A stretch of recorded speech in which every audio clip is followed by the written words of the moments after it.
എന്താണ് ഒരു ഫാബ്രിക് എന്ന് പറഞ്ഞാൽ? ചിലതൊക്കെ റഫ് ആയിരിക്കും, ചിലതൊക്കെ വളരെ സോഫ്റ്റ് ആയിരിക്കും. നാച്ചുറൽ ഫൈബേഴ്സും ഉണ്ട്, ആർട്ടിഫിഷ്യൽ ഫൈബേഴ്സും ഉണ്ട്. അപ്പം നമ്മൾ നാച്ചുറൽ ഫൈബേഴ്സിനെ കുറിച്ച് ഡിസ്കസ് ചെയ്തു. ഇനി എന്താണ് സിന്തറ്റിക് ഫൈബേഴ്സ്?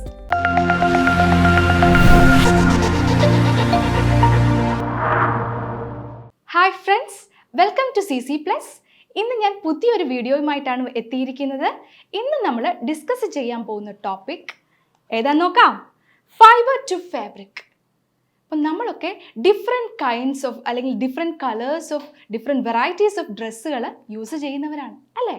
അപ്പം നമുക്ക് ഏതൊക്കെ ഫാബ്രിക്കിൽ നിന്നാണ് ഓരോ ഡ്രസ്സും വരുന്നത്, അല്ലെങ്കിൽ എങ്ങനെയൊക്കെയാണ് നാച്ചുറൽ ഫൈബേഴ്സ് കൊണ്ടാണോ അല്ലെങ്കിൽ ആർട്ടിഫിഷ്യൽ ഫൈബേഴ്സ് കൊണ്ടാണോ ഈ ക്ലോത്ത്സ് ഒക്കെ ഉണ്ടാക്കിയിരിക്കുന്നത് എന്നൊക്കെ നമുക്ക് ഈ ഒരു വീഡിയോയിലൂടെ നോക്കാം. അപ്പോൾ നമുക്ക് ടോപ്പിക്കിലേക്ക് കിടക്കാം അല്ലേ?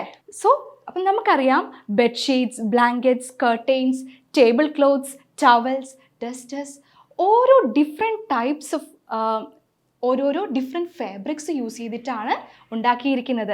ബ്ലാങ്കറ്റിൻ്റെ മെറ്റീരിയൽ ആയിരിക്കില്ല കർട്ടൈൻസിൽ ഉപയോഗിച്ചിരിക്കുന്നത്, അതിൽ നിന്നും എൻറ്റയർലി ഡിഫറെൻ്റ് ആയിട്ടുള്ളൊരു മെറ്റീരിയൽ ആയിരിക്കും ടവൽസിൽ. അപ്പം ഓരോന്നും പിടിച്ചു നോക്കുമ്പോൾ തന്നെ അറിയാം അല്ലേ? ചിലതൊക്കെ റഫ് ആയിരിക്കും, ചിലതൊക്കെ വളരെ സോഫ്റ്റ് ആയിരിക്കും, ചിലതൊക്കെ വളരെ സിൽക്കി ആയിട്ടുള്ള, സ്മൂത്ത് ആയിട്ടുള്ള, ഷൈനി ആയിട്ടുള്ള മെറ്റീരിയൽസ് ആയിരിക്കും അല്ലേ? സോ നമ്മുടെ സ്കൂൾ ബാഗ്സ് അല്ലെങ്കിൽ ഗണ്ണി ബാഗ്സ്, നമ്മൾ ഉപയോഗിക്കുന്ന ബാഗ്സ് ഒക്കെ ഡിഫറെൻറ്റ് ടൈപ്സ് ഓഫ് ഫാബ്രിക് കൊണ്ട് നിർമ്മിച്ചിരിക്കുന്നതാണ്. നോക്കൂ, ഡിഫറെൻറ്റ് ടൈപ്സ് ഓഫ് ഫാബ്രിക്സ് നോക്കൂ. കോട്ടൺ ഉണ്ട്, ജ്യൂട്ട് ഉണ്ട് അല്ലേ? അപ്പം A fabric is made up of yarns arranged together. എന്താണ് ഒരു ഫാബ്രിക് എന്ന് പറഞ്ഞാൽ? നമ്മൾ ഫാബ്രിക് എന്ന് കുറേ നേരമായി പറയുന്നു അല്ലേ? എന്താണ് ഫാബ്രിക് എന്ന് പറഞ്ഞാൽ? They are made up of yarns arranged together.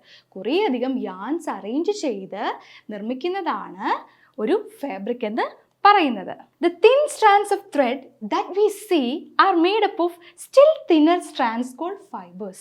അപ്പം നമ്മൾ കാണുന്ന ഈ ത്രെഡ് അല്ലെ, ത്രെഡ് നമുക്കറിയാം വളരെ തിൻ സ്ട്രാൻഡാണ്.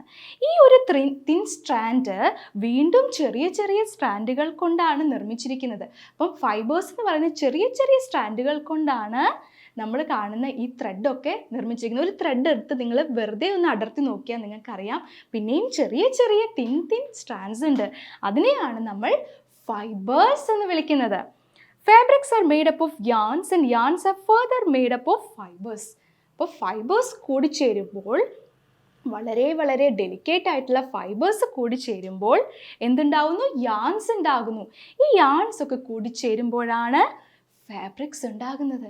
നമുക്കറിയാം, ഫൈബേഴ്സ് രണ്ട് ഡിഫറെൻറ്റ് ടൈപ്സ് ഉണ്ട്.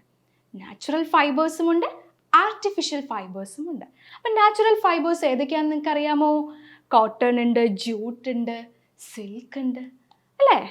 So the fibers of some fabrics such as cotton, jute, silk and wool are obtained from plants and animals, and they are obtained from plants and animals. These are called natural fibers. അപ്പം natural ആയിട്ട് നമ്മൾ obtain ചെയ്യുന്ന plant, animal സോഴ്സസിൽ നിന്ന് നമ്മൾ obtain ചെയ്യുന്ന cotton, jute, silk പോലെയുള്ള fibres ആണ് natural fibres. Cotton and jute are examples of fibers obtained from plants. കോട്ടണും ജ്യൂട്ടും എവിടെ നിന്നാണ് ഒബ്റ്റെയിൻ ചെയ്യുന്നത്? പ്ലാന്റ്സിൽ നിന്നാണല്ലേ? കോട്ടൺ പ്ലാന്റ്, ജ്യൂട്ട് പ്ലാന്റ് അല്ലേ? Wool and silk fibers are examples from, they are example for animal fibers അല്ലേ? അവരെവിടെ നിന്നാണ് obtain ചെയ്യുന്നത്? ആനിമൽസിൽ നിന്നാണ്. Wool is obtained from the fleece of sheep or goat. It's obtained from the fleece of sheep or goat. ആടുകളിൽ നിന്ന് അല്ലെങ്കിൽ ചെമ്മരിയാടുകളിൽ നിന്നൊക്കെയാണ് നമുക്ക് wool കിട്ടുന്നത് അല്ലേ? സിൽക്ക് നമുക്കറിയാം, സിൽക്ക് വോംസിൽ നിന്നാണ്. എവിടെ നിന്നാണ്? സിൽക്ക് വോംസിൽ നിന്നാണ്. See, this is shearing of sheep. ഷീപ്പിൽ നിന്ന്, ചെമ്മരിയാടിൽ നിന്ന് നമ്മൾ വൂൾ ഒബ്റ്റെയിൻ ചെയ്യുന്ന ഒരു പ്രോസസ്സാണ് ഷിയറിംഗ് എന്നാണ് നമ്മൾ അതിന് പറയുന്നത്. നോക്കിക്കേ, സിൽക്ക് വോംസിൽ നിന്ന് നമ്മൾ സിൽക്ക് റെയറിങ്, ഇതിനെ റെയർ ചെയ്യും. എന്താണ് കൾച്ചറിങ് ഓഫ് സിൽക്ക് വോംസ് അല്ലെങ്കിൽ rearing of silkworms? They are called sericulture. Silk വോംസിനെ വളർത്തി അതിനെ വലുതാക്കി അതിൽ നിന്ന് സിൽക്ക് ഒബ്റ്റെയിൻ ചെയ്യുന്നത് അതിന് സെറികൾച്ചർ എന്നാണ് പറയുന്നത്. സെറികൾച്ചർ. സോ മനോഹരമായിട്ടുള്ള സിൽക്ക് നമ്മൾ ഒബ്റ്റെയിൻ ചെയ്യുന്നത് സ്മോൾ ആയിട്ടുള്ള സിൽക്ക് വോംസിൽ നിന്നാണ്. നോക്കിയേ, അടുത്തതാണ് സിന്തറ്റിക് ഫൈബേഴ്സ്. അപ്പം നമ്മൾ നാച്ചുറൽ ഫൈബേഴ്സിനെ കുറിച്ച് ഡിസ്കസ് ചെയ്തു. ഇനി എന്താണ് സിന്തറ്റിക് ഫൈബേഴ്സ്? സിന്തറ്റിക് ഫൈബേഴ്സ് എന്തായിരിക്കും? അപ്പോൾ natural fibres were the only ones available for making fabrics. അപ്പം പണ്ട് കാലത്ത് നമുക്ക് നാച്ചുറൽ ഫൈബേഴ്സ് മാത്രമേ അവൈലബിൾ ആയിട്ടുണ്ടായിരുന്നുള്ളൂ. വൂൾ അല്ലെങ്കിൽ സിൽക്ക്, കോട്ടൺ, ജൂട്ട് ഇതൊക്കെ മാത്രമേ അവൈലബിൾ ആയിരുന്നുള്ളൂ. എന്നാൽ നമ്മുടെ ടെക്നോളജി ഇംപ്രൂവ് ചെയ്തതിനോടൊപ്പം നമുക്ക് ആർട്ടിഫിഷ്യൽ ആയിട്ടുള്ള സിന്തറ്റിക് ആയിട്ടുള്ള ഫൈബേഴ്സും നമ്മൾ ക്രിയേറ്റ് ചെയ്തെടുത്തു. In the last 100 years or so, fibers are also made from chemical substances which are not obtained from plant or animal sources. Plants or animal sourcesൽ നിന്നല്ലാതെ നമ്മൾ technology use ചെയ്ത് അല്ലെങ്കിൽ chemical സബ്സ്റ്റൻസുകൾ use ചെയ്തിട്ട് നമ്മൾ artificial fibres അല്ലെങ്കിൽ synthetic fibres നിർമ്മിച്ചെടുത്തു. ഒരു example പറയുകയാണെങ്കിൽ rayon ആണല്ലേ ആദ്യത്തെ synthetic fibre, rayon. These are called synthetic fibres. അപ്പം ഇവയാണ് നമ്മൾ സിന്തറ്റിക് ഫൈബേഴ്സ് എന്ന് പറയുന്നത്. വേറൊരു എക്സാമ്പിൾ ഏതാണ്? പോളിസ്റ്റർ അല്ലേ? റയോൺ, പോളിസ്റ്റർ ഒക്കെ സിന്തറ്റിക് ഫൈബേഴ്സിന് എക്സാമ്പിൾ ആണ്. ദെൻ സം പ്ലാന്റ് ഫൈബേഴ്സ് കണ്ടില്ലേ? Cotton plants. So cotton plants are usually grown at places having black soil and warm climate. അപ്പം കോട്ടൺ എന്താണ്? എന്തിന് എക്സാമ്പിൾ ആണ്? നാച്ചുറൽ ഫൈബേഴ്സിന് എക്സാമ്പിൾ ആണ്. അപ്പം cotton plants are usually grown at places having black soil and warm climate. അതിന് എന്ത് തരം മണ്ണാണ് ആവശ്യമായിട്ടുള്ളത്? ബ്ലാക്ക് സോയിലാണ്. ബ്ലാക്ക് സോയിൽ അല്ലെങ്കിൽ റെഗർ സോയിൽ എന്ന് പറയും. And it needs warm climate. വളരെയധികം ചൂടുള്ള പ്രദേശങ്ങളിലാണ് കോട്ടൺ ഉണ്ടാവുക. The fruits of the cotton plant and then cotton balls are about a size of lemon. അപ്പം കോട്ടൺ ബോൾസിന് ഒരു നാരങ്ങയുടെ അത്രയും മാത്രമേ വലിപ്പമുള്ളൂ. After maturing the bolls burst open. അത് പൊട്ടും. ആ ഒരു ഫ്രൂട്ട് ഇങ്ങനെ പൊട്ടുകയും and the seeds covered with cotton fibres can be seen. Seeds along with the cotton fibers are seen. So from these balls cotton is usually picked by hand. അപ്പം ഈ സീഡ്സിൽ നിന്നും ഈ സീഡ്സും കോട്ടൺ ഫൈബേഴ്സും ഒരുമിച്ചാണ് കാണുന്നത്. ഇതിൽ നിന്നും ഹാൻഡ് പിക്കിംഗ് വഴി നമ്മൾ കോട്ടനെ സെപ്പറേറ്റ് ചെയ്തെടുക്കും. And fibres are then separated from the seeds by combing. അത് കഴിഞ്ഞിട്ട് ഫൈബേഴ്സ് ഈ സീഡ്സിൽ നിന്നും ഈ ഒരു ഫൈബേഴ്സിനെ സെപ്പറേറ്റ് ചെയ്യണ്ടേ, അത് കോമ്പിങ് എന്ന് പറയുന്ന ഒരു പ്രോസസ്സിലൂടെ. ആ ഒരു പ്രോസസ്സിനെ നമ്മൾ സ്പെഷ്യലായിട്ട് വിളിക്കുന്നത് എന്താണ്? ഗിന്നിങ് ഓഫ് കോട്ടൺ എന്നാണ് പറയുന്നത്. ആ സീഡ്സിൽ നിന്നും ഈ ഒരു കോട്ടൺ ഫൈബേഴ്സിനെ സെപ്പറേറ്റ് ചെയ്യുന്ന ആ പ്രോസസ്സിനെയാണ് എന്തെന്ന് വിളിക്കുന്നത്? ഗിന്നിങ്. ഗിന്നിങ് was traditionally done by hand. പണ്ട് ഹാൻഡ് യൂസ് ചെയ്തിട്ട് തന്നെയായിരുന്നു ഗിന്നിങ് ചെയ്തുകൊണ്ടിരുന്നത്. But now machines are also used for ഗിന്നിങ്. ഇപ്പോൾ മെഷീൻസ് ഒക്കെ നമുക്ക് ടെക്നോളജി ഇംപ്രൂവ് ആയതുകൊണ്ട് തന്നെ നമുക്ക് ഒരുപാട് മെഷീൻസ് ഒക്കെ ഗിന്നിങ്ങിന് വേണ്ടി ഉണ്ട്. Now jute fibre. Jute is also another plant fiber. The jute fiber is obtained from the stem of the jute plant. Jute plantന്റെ സ്റ്റെമ്മിൽ നിന്നാണ് നമുക്ക് jute fiber കിട്ടുന്നത്. It's cultivated during the rainy season. Cotton നമ്മൾ പറഞ്ഞു വളരെയധികം warmth ആവശ്യമാണ്, അതിന് black soil വേണം. എന്നാൽ ജൂട്ടിന് എന്താണ്? It's cultivated during the rainy season. In India jute is mainly grown in west Bengal, Bihar and Assam. എവിടെയൊക്കെയാണ് ഇന്ത്യയിൽ കൂടുതലായിട്ടും കാണുന്നത്? വെസ്റ്റ് ബംഗാളിലും ബീഹാറിലും ആസാമിലും. The jute plant is normally harvested when it is at a flowering state. അതൊരു flower ചെയ്യുന്ന ആ ഒരു സമയമാകുമ്പോഴാണ്, നല്ല റെയിനി സീസണിലാണ് ജൂട്ട് പ്ലാന്റിനെ കൂടുതലായും നമ്മൾ ഹാർവെസ്റ്റ് ചെയ്യുന്നത്.